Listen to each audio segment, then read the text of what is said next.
Hello दोस्तों, नमस्कार। मैं हूँ तिवारी, स्वागत करती हूँ अपने यूट्यूब चैनल पे।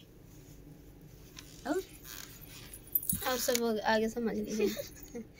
और एक बहुत ही प्यारा बेटी विवाह गीत लेके आए हैं। कैसे लगेगा कमेंट में जरूर बताना। आप लोग तो खुद ही समझदार हो। आगे। चार चौखंडा हमारे बाबा के सगरा रे पुरई निहालरी देई रे ललनवा रे पुरई निहालरी देई रे ललनवा से ही सगरे दुल्हे अपन धोतिया कचार अरे पूछई दुल्हिन दे से बात रे ललनवा अरे पूछई दुल्हिन दे बात रे ललनवा के कर हया तू ही उलारू से दुलारू अरे कवने बहिन सग भाई रे ललनवा अरे कवना बहिन सग भाई रे ललनवा कवने बनी जिया चला बड़ा सुंदर अरे के करे नी सगरे नहाय रे ललनवा अरे के करे नी सगरे नहाय रे ललनवा अपने मायरिया जी के उलारू से दुलारू अरे अपने बहिनी सग भाई रे ललनवा अरे अपने बहिनी सग भाई रे ललनवा से नूरा बनिजिया चल हो मोरे रानी अरे ससुर के सगरे नहाई रे ललनवा अरे ससुर के सगरे नहाए रे ललनवा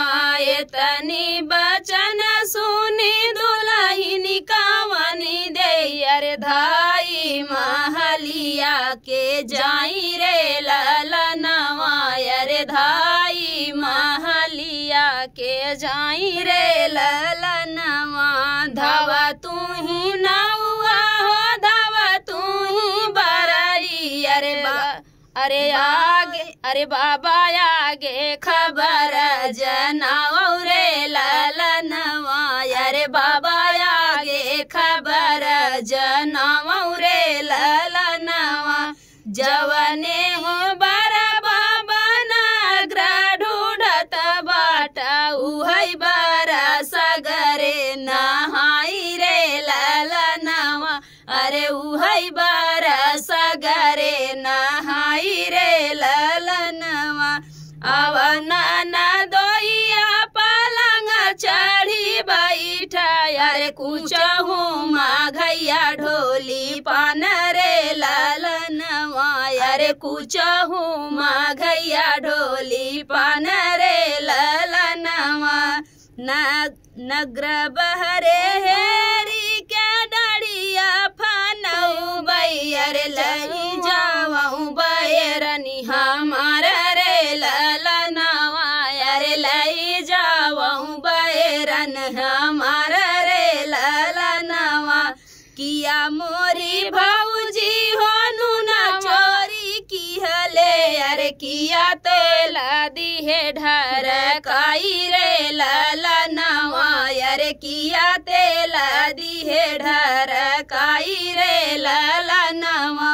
कवन गुनहिया में चुके मोरी भौजी अरे होई गए बैरन तोहार रे ललनवा अरे होई गए बैरन तोहार रे ललनवा नाही मोरी ननदी हो नूना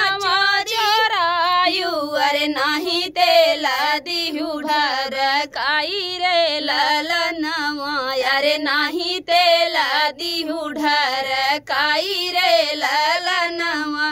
राम रसोइया बिरह का बोलियू अरे होई गयू बैरन हमारा रे ललनवा अरे होई गयू बैरन हमारा